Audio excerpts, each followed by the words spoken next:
Assalamualaikum dan salam sejahtera. Kita bertemu kembali dalam rancangan Panorama. Istimewa minggu ini kami akan bawakan anda dua segmen yang menarik untuk paparan penonton setia Panorama.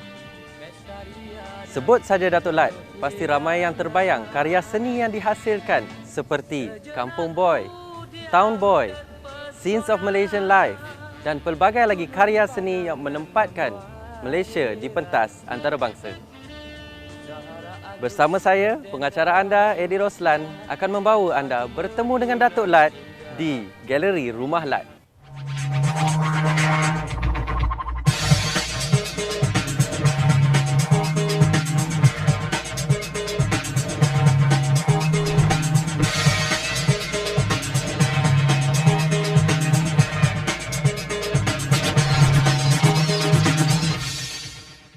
Batu Gajah Perak merupakan lokasi tarikan pelancong yang kaya dengan sejarah. Selain Kelly's Castle, terdapat produk pelancongan baharu iaitu Galeri Rumah Lat. Galeri Rumah Lat yang dibina di atas tanah berkeluasan 0.0412 hektar ini menempatkan keseluruhan hasil karya seni yang dihasilkan kartunis tersohor tanah air, Datuk Muhammad Nur Khalid atau dikenali sebagai Datuk Lat. Menariknya, rumah kayu tradisional ini dibina berdasarkan komik dan animasi popular Datuk Lat iaitu Kampung Boy. Jom kita saksikan.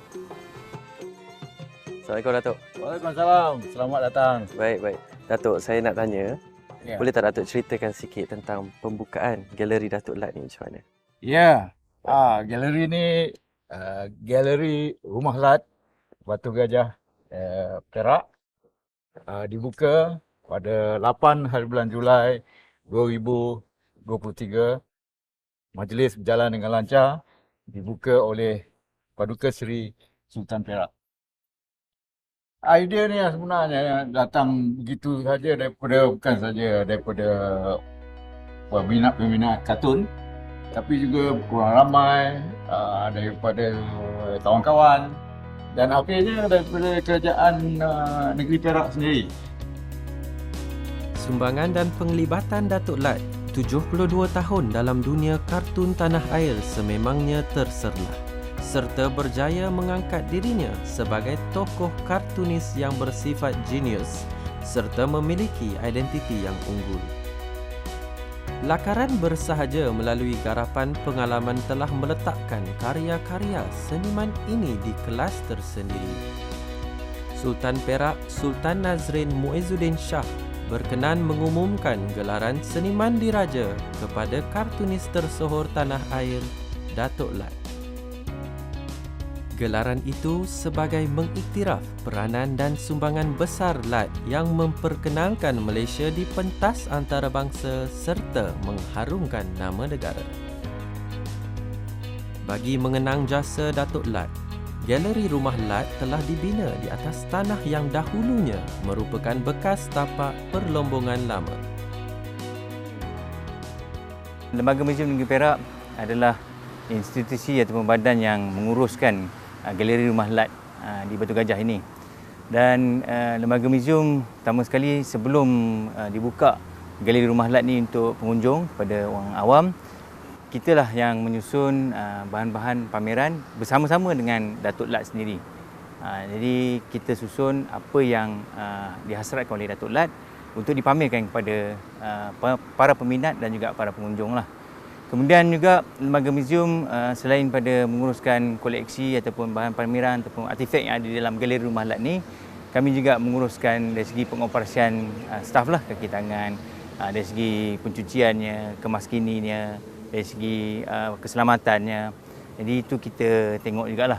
Lembaga Muzium Negeri Perak juga menguruskan aktiviti-aktiviti, program-program yang dijalankan di Galeri Rumah Lat ini kepada para pengunjung, orang awam bersama-sama dengan Datuk Lat. Saya rasa ramai penonton nak tahu penglibatan Datuk daripada awal dulu sampai sekarang sebagai seorang kartunis. Ya, kalau kita datang ke Galeri Rumah Lat ni, bolehlah kita tengok cerita saya sejak daripada budak lagi dan penglibatan saya dalam seni lukis kartun. Di sini di ruang ini story line ni, timeline ni, bolehlah kita lihat yang di mana asal saya ya, daripada kampung Lalang, Kota Baru, Perak. Saya dilahirkan pada tahun 1951 dan sini adalah gambar-gambar dan juga lukisan mengenai hidup saya masa budak. Bolehlah jumpa dengan keluarga saya, Allahyarham ayah dan ibu saya, adik-adik saya juga, dan juga kami sungguh rapat dan dorongan daripada keluarga memang kuat ya untuk saya melukis. Ayah dan ibu saya sentiasa memberi saya kertas dan juga pen dan dakwat untuk melukis sejak daripada kecil lagi. Dan kawan-kawan sekolah saya sekolah di Jalan Pasir Putih Ipoh, sekolah rendah, dan akhirnya ke sekolah menengah Anderson di Ipoh pada tahun 60-an. Boleh lihatlah lukisan-lukisan mengenai ada Kampung Boy, di mana saya tinggal dan apa yang saya lukis pada waktu remaja dulu ya. Dua keladi untuk majalah filem. Komik saya yang pertama bernama Tiga Sekawan Menangkap Pencuri yang dipublish oleh Sinaran Brothers Limited, Pulau Pinang, yang membuatkan saya mengusahakan lebih banyak komik lagi kan. Galeri ini terdiri daripada dua komponen, iaitu Galeri Lat yang menempatkan ruang pameran karya Lat dan koleksi lukisan terpilih karikaturnya serta biografi beliau. Pada awal pembukaan Galeri Rumah Lat sehingga kini, tempat ini tidak putus-putus menerima kunjungan pelancong. Abang kepada pengarah tersohor tanah air, Allahyarham Mamat Khalid, ini juga tidak melepaskan peluang beram mesra bersama peminatnya yang sentiasa menyokong karya beliau sehingga kini. Sebenarnya saya sangat teruja bila dapat masuk galeri ini.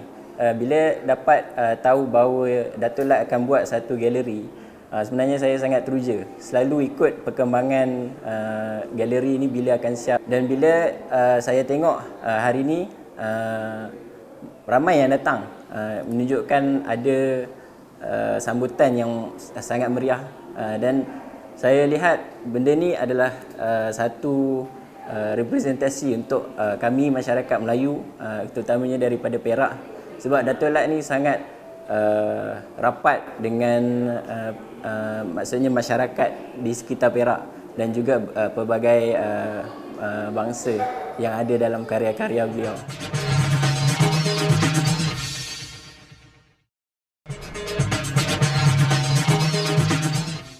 Di sebalik karya Dato' Lat yang lucu dengan dialog ringkas, terkandung sindiran, persoalan dan saranan yang diolah dengan kebijaksanaan tanpa mengundang konflik serta permusuhan.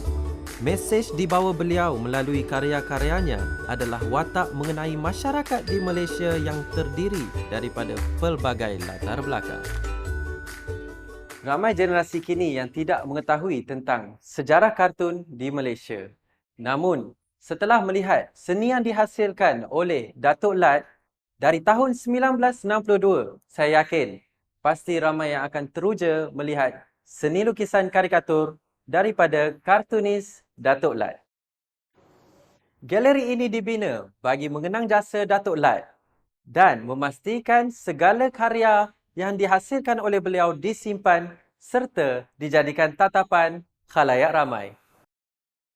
Antara yang menjadi pujaan orang ramai ialah buku The Kampung Boy. The Kampung Boy ini dilukis dalam bahasa Inggeris dan juga berlatar belakangkan rumah Bumbung 5 ni lah, rumah tempat saya dilahirkan di Kota Baru, Perak. Ya. Jadi di Kampung Boy ni saya buat pada tahun 1978 selepas saya pulang daripada Amerika. Ada Kampung Boy dan juga Budak Kampung. Ya. Dalam ni ceritanya adalah mengenai kita semua mana anak-anak yang lahir di kampung ataupun di pekan kecil kan, memang melalui hidup kampung dengan mengikut adat istiadat dan juga peradaban orang lama. Ya, jadi itu jadi bahan untuk buku ni, dan dianya diterbitkan pada tahun 1979 dan berada di kedai buku selama lebih 40 tahun lah. Cerita The Kampung Boy ni bukan saja dalam bentuk buku, akhirnya jadi animasi ya. Rumah tradisional Melayu ini dibina berdasarkan kepada rumah dalam komik dan animasi popular The Kampung Boy. Seni bina rumah limas ini menitik beratkan aspek pengudaraan, pencahayaan dan keselamatan. Jika kita dapat lihat di sini, rumah limas ini dibina agak tinggi daripada paras tanah untuk mengelakkan air memasuki rumah ketika musim banjir dan binatang buas ketika waktu malam. Rumah limas tidak memiliki pangkal serambi dan beranjung di bahagian hadapan.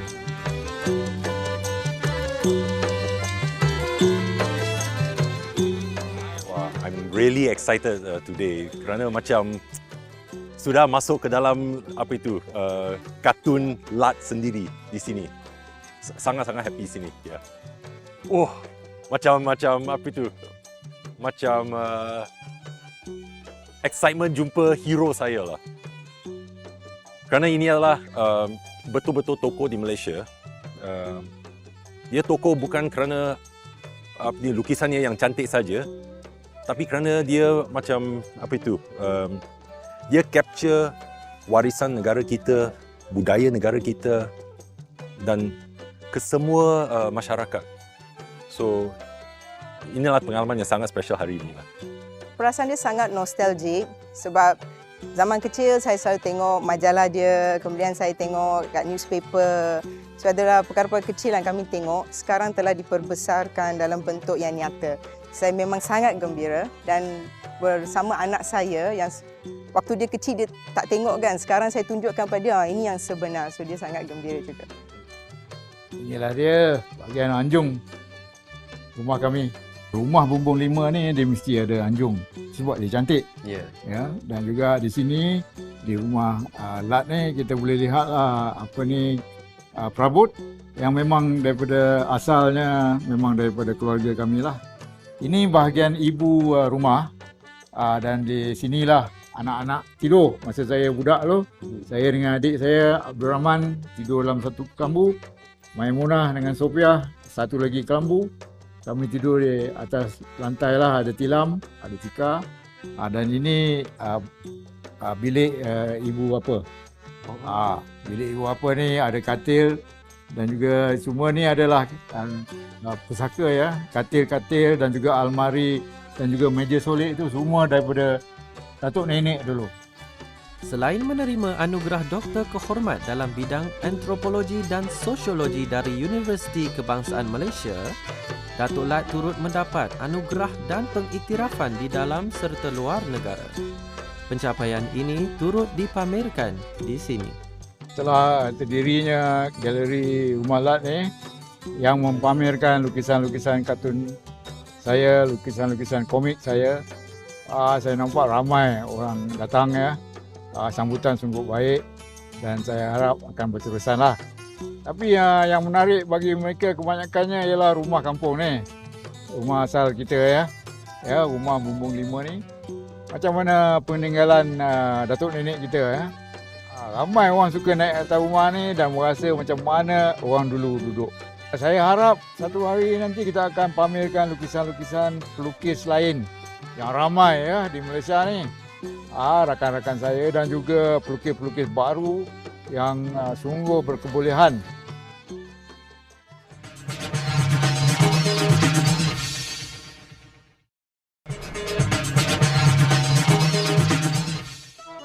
Keindahan Kuala Kangsar sebagai bandar diraja tersimpan pelbagai warisan turun-temurun yang berharga, antaranya seni pembuatan keris Melayu.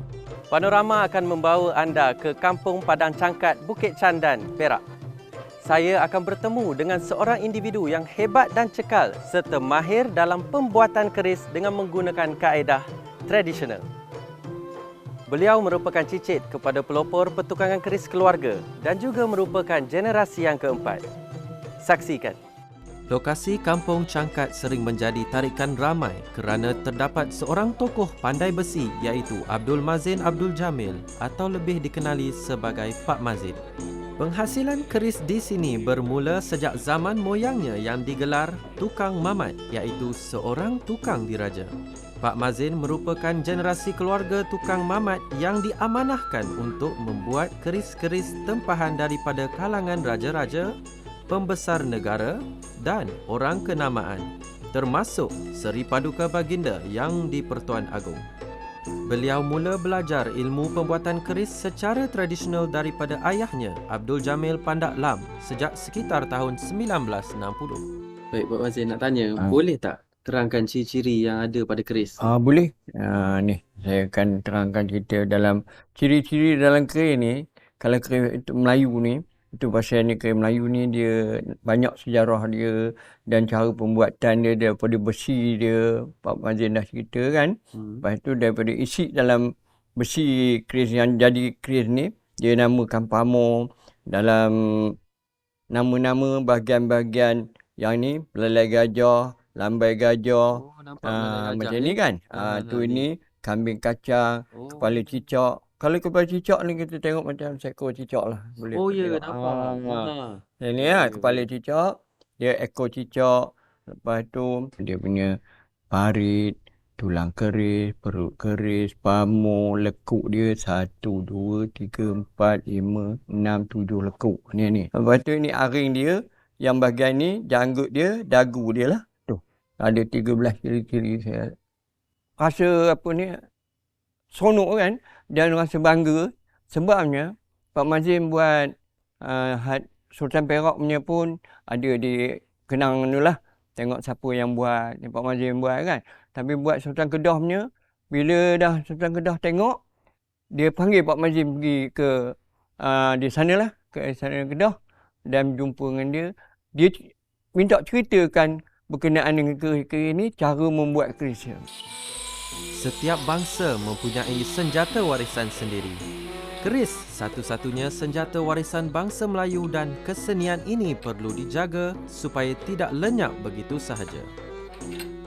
Kini, kemahiran Pak Mazin diperturunkan kepada 2 orang anak lelakinya yang bakal menjadi pewaris pandai besi di Malaysia.